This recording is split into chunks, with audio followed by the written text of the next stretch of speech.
আসসালামু আলাইকুম বন্ধুরা, আজকে আমি চিকেন বানাবো। কিভাবে বানাই দেখেন। প্রথমে হলুদের গুঁড়া দিয়ে দিলাম, তারপরে জিরে গুঁড়া দিয়ে দিলাম, ধনে গুঁড়া দিয়ে দিলাম, স্বাদ মতো লবণ দিয়ে দিলাম, পরিমাণ মতো মরিচের গুঁড়া দিয়ে দিলাম,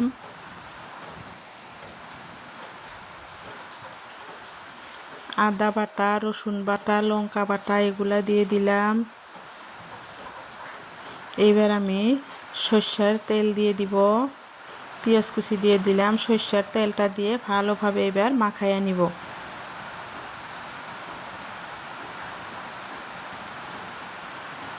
আপনারা কেমন আছেন? আশা করি অনেক ভালো আছেন। আল্লাহর রহমতে আপনাদের দয়া আলহামদুলিল্লাহ আমিও অনেক ভালো আছি। আজকে দুপুরে আমি চিকেন বানাবো, সেটাই আপনাদের সাথে শেয়ার করলাম। ঘরোয়াভাবে আমি চিকেনের রেসিপিটা বানাবো, আপনারা দেখে নেন। ভালোভাবে মাখাইয়া নিলাম। তারপরে এবার আমি কড়াহি দিয়ে সরষের তেল দিয়ে দিলাম, পেঁয়াজ কুচি দিয়ে দিলাম। ভালোভাবে পেঁয়াজগুলো ভেজে নিব।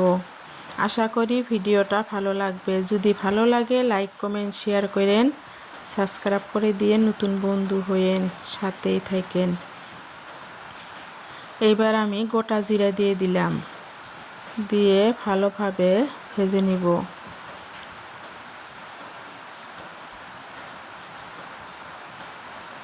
ভাজা আমার হয়ে গেছে। এবার আমি চিকেনগুলো ঢেলে দিব।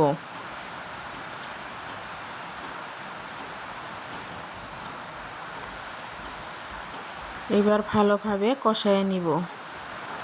চিকেনটা আপনারা যত কষাবেন সেতই টেস্টি হবে। ভালোভাবে আমি চিকেনটা কষায় নিই।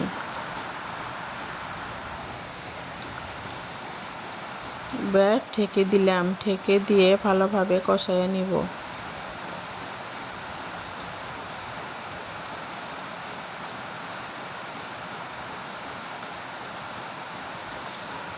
অনেক টাইম আমি চিকেনগুলো কষিয়ে নিচ্ছি।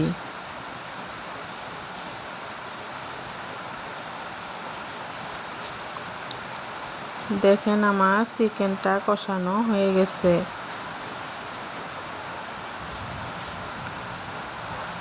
কি সুন্দরভাবে কষায় নিলাম। এইবার আমি অল্প ঝোলের পানি দিয়ে দিব। মনে হচ্ছে যে কষানো হয়ে গেছে। অল্প ঝোলের পানি দিব। কষাতে কষাতে আমার মাংসটা সিদ্ধ হয়ে গেছে। অত ঝোল দেওয়ারও দরকার নাই, অল্প দিয়ে দিলাম।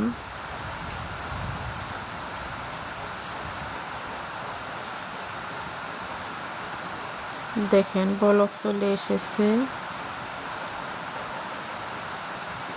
এইভাবে আপনারা চিকেন বানিয়ে খাইবেন।